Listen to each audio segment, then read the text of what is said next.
BL సంతోష్కి సంబంధించి ఏదైతే arrest కుట్ర ఉందో బీజేపీ పార్టీ కన్ఫెషన్ రిపోర్ట్ని మీరు ఒక ఎవిడెన్స్గా తీసుకొని కోర్టులో ఏమైనా కేసీఆర్ పైన కానీ అప్పటి ప్రభుత్వం పైన ఏమైనా పిటిషన్ దాఖలు చేయడానికి ముందుకెళ్లే అవకాశం ఉంటుందా? కాన్స్పిరసీ వస్తుంది దీంట్లో నాగేష్ గారు. 120B కింద భారత ప్రభుత్వంలో ఉన్నటువంటి కొంతమంది పెద్దల్ని తప్పుడు కేసులో ఇరికించడానికి ప్రయత్నం చేస్తున్నారు. కాబట్టి మేము కూడా కోర్టు రీఓపెన్ అయినటువంటి జూన్ మొదటి వారంలోనే ఒక ప్రైవేట్ కంప్లైంట్ ఫైల్ చేసి చంద్రశేఖరరావు గారి మీద రాజ్యద్రోహం కింద ఇంకో కేసు నమోదు చేయాలని చెప్పి ఒక ప్రైవేట్ కంప్లైంట్ ఫైల్ చేసి కోర్టు ద్వారా విజ్ఞప్తి చేస్తాం. ఖచ్చితంగా న్యాయస్థానంలో ఎట్లయితే బిఎల్ సంతోష్ గారి అరెస్ట్ జరగకుండా పోరాడినామో చంద్రశేఖరరావు గారి అరెస్ట్ జరిగేటట్టు కూడా భారతీయ జనతా పార్టీ పక్షాన తప్పకుండా పోరాడతామని సందర్భంగా తెలియజేస్తా ఉన్నాం. అంటే మొత్తం ఓవరాల్గా ఇష్యూలో ఒక లాయర్గా కావచ్చు, మీరు ఒక పార్టీ తరఫున ప్రతినిధిగా కావచ్చు, ఎంటైర్ ఇష్యూని ఎలా చూడొచ్చు అంటారు? నేను అదే చెప్తా ఉన్నా. చంద్రశేఖరరావు అనేట ఆయన తప్పు మీద తప్పు చేస్తూ ఒక తప్పును కప్పిపుచ్చుకోవడానికి మరికొన్ని తప్పులు చేసేటువంటి ప్రయత్నం చేసినాడు.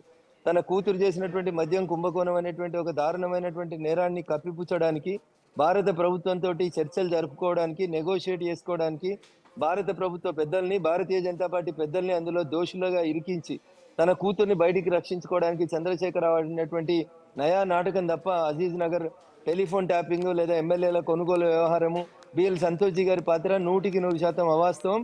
ఇవన్నీ కూడా చంద్రశేఖరరావు నాటకం. 80,000 పుస్తకాలు చదివిన మేధావి చంద్రశేఖరరావు కొంతమంది పోలీస్ అధికారులతో ఆడినటువంటి ఒక నయా నాటకంగా దీన్ని భావించాలని చెప్పి నేను ప్రజానికానికి అందరికీ కూడా సవినయంగా అప్పీల్ చేస్తా ఉన్నాను. ప్రభుత్వం రావడం కోసము కేవలం ఈ ఫోన్ ట్యాపింగ్ వ్యవహారమే కాకపోవచ్చు, ఆ ఫోన్ ట్యాపింగ్ ద్వారా వచ్చే డబ్బులు కూడా ఎలక్షన్లో వినియోగించినట్టు ఆరోపణలు. సో అంటే ఇంత పెద్ద స్థాయిలో ఒక పార్టీ ఉండి ఒక ఢిల్లీలో పెద్ద కార్యాలయం కడుతున్నాం, భారతదేశం అంతా మేము పోటీ చేస్తామన్న ప్రగల్భనాలు పలికిన కేసీఆర్ ఈ వ్యవహారంలో అంటే ప్రభుత్వం మారిన తర్వాత బయటపడ్డాడు. ఒకవేళ మారకుంటే పరిస్థితి ఎట్లా ఉంటుంది తెలంగాణ రాష్ట్రం? అన్న, మారినాక కూడా ఆయన ఎన్ని తప్పులు చేస్తుండో నేను నిన్ననే చెప్పిన మీడియా మిత్రులకి. మీ బిగ్ టీవీ నోటీస్ కూడా వచ్చిందని నేను అనుకుంటున్నాను. శనివారం రోజు బీఆర్ఎస్ పార్టీ తన అధికారికమైనటువంటి బ్యాంకు ఖాతా బ్యాంక్ ఆఫ్ బరోడా నుంచి ఈ రోజు ఎమ్మెల్సీ ఎన్నికలు జరుగుతున్నటువంటి వరంగల్, ఖమ్మం, నల్గొండ జిల్లాలో ఎన్నికలు జరుగుతున్నటువంటి చోట గెలవడానికని తన అధికారిక బీఆర్ఎస్ బ్యాంక్ పార్టీ ఖాతాలోంచి 30 మంది ఎవరైతే ఈ ఎన్నికలలో ఇన్ఛార్జీలుగా పనిచేస్తున్నటువంటి ఎమ్మెల్యేలు, ఎక్స్ఎమ్మెల్యేలు, ఎమ్మెల్సీలు ఉన్నారో వాళ్ళందరికీ 30 కోట్లు ట్రాన్స్ఫర్ చేసింది నాగేష్ అన్న. నేను నిన్న ఎన్నికల సంఘానికి కంప్లైంట్ చేసిన. ఈ రోజు పొద్దున్నే నిన్న ఎన్నికల సంఘానికి కంప్లైంట్ చేసిన. ఈ రోజు ఉదయం ఇన్కమ్ ట్యాక్స్ కి కంప్లైంట్ చేసినాను. బీఆర్ఎస్ పార్టీ బ్యాంకు ఖాతా bank of Baroda Jubilee Banjara hills branch నుంచి 30 కోట్ల రూపాయలు శనివారం 30 మంది వ్యక్తులకి ట్రాన్స్ఫర్ చేసి నోట్లతోటి ఓట్లను కొనుగోలు చేసి ఇలా జరుగుతున్నటువంటి ఎమ్మెల్సీ ఎన్నికలలో గెలవాలని అడ్డంగా దొరికినటువంటి దొంగ. గెలిచినప్పుడు అట్లే చేసినాడు, అధికారంలో ఉన్నప్పుడు అట్లే దుర్మార్గమైన పనులు చేసిండు. ఓడిపోయిన తర్వాత కూడా ఇంకా బుద్ధి రాలేదు వాళ్ళకి, బీఆర్ఎస్ పార్టీ పెద్దలకి. ఇంకా తన బ్యాంకు ఖాతాలోంచి అధికారికంగా 30 కోట్లు ట్రాన్స్ఫర్ చేసిండు నాగేష్ అన్న.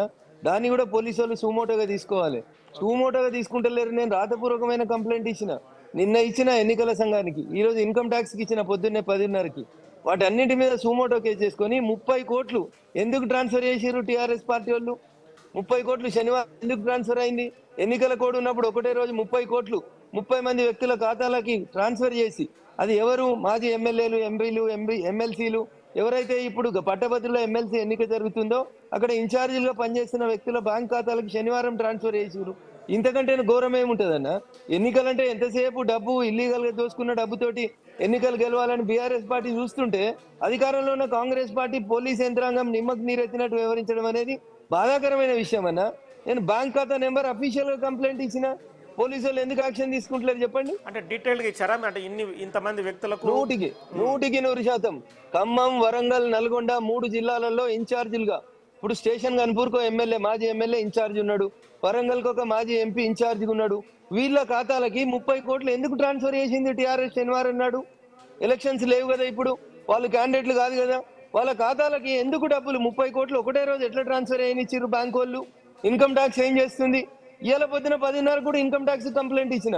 వ్యవస్థలన్నింటినీ భ్రష్టు పట్టించి చంద్రశేఖరరావు అనేట ఆయన అధికారంలో ఉన్నప్పుడు అట్లే చేసినట్టు తప్పులు, అధికారం కోల్పోయినాక కూడా ఎన్నికలలో గెలవడానికి పట్టభద్రుల ఎమ్మెల్సీ ఎన్నికలలో బీఆర్ఎస్ అభ్యర్థి గెలిస్తే కాంగ్రెస్ పార్టీకి ఏం లేదు, కాంగ్రెస్ పార్టీ పట్ల 6 నెలలనే వ్యతిరేకత వచ్చింది, విద్యావంతులందరూ వ్యతిరేకంగా ఉన్నారని చెప్పడానికి దుర్మార్గమైనటువంటి నాటకాన్ని నేను పట్టబగలు దొంగ దొరకబట్టి మీకు అప్పచెప్తే మీరు ఇంకా దాని మీద స్పందించకపోవడం దారుణం. పోయి బ్యాంక్ ఖాతా సీజ్ చేయమని.